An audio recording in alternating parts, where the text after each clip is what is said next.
Kung gusto nyo basahin yung page ko, thank you. Pag hindi rin nyo gusto basahin ng page ko, simple lang yun.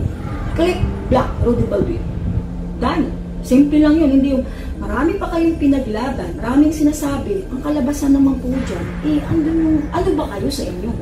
Asan yung salitang respeto?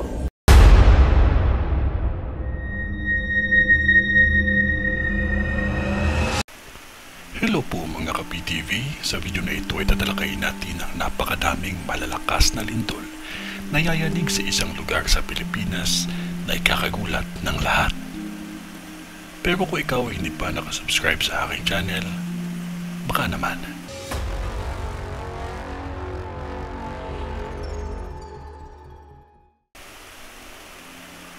Nakikita ko sa vision ko ang isang aksidente na mangyayari pa lamang.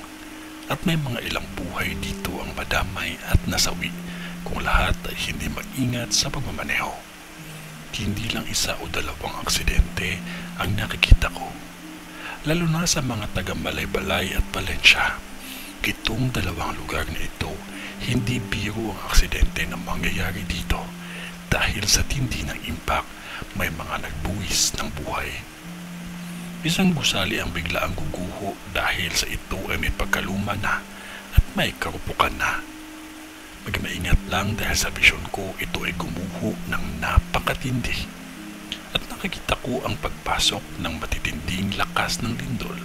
Hindi lang isa o dalawa, kundi 3 ang lindol na mangyayari pa lamang. Kaya magdasal kayo ng taimtim dahil walang mawawala kung magtiwala sa Diyos.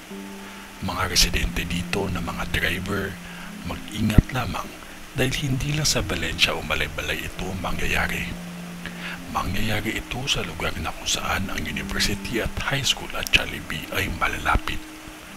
Hindi ko pa narating ang lugar ninyo kahit kailan. Pero yan lahat ang nakikita ko sa vision ko. Nasa sa inyo pa din ang paniniwala. Lahat ng ito ay nakikita ko sa vision ko na nakakalungkot talaga pagmasdan. Ngunit lahat ng ito ay maiiwasan kung maging maingat at samahan ng taimtim na dasal dahil sa totoo lang, walang imposible sa Diyos. Ito ay ang vision ni Madam sa Bukidnon. Sa ngalan ng Diyos Ama, ng Diyos Anak, at ng Diyos Espiritu Santo. Amen.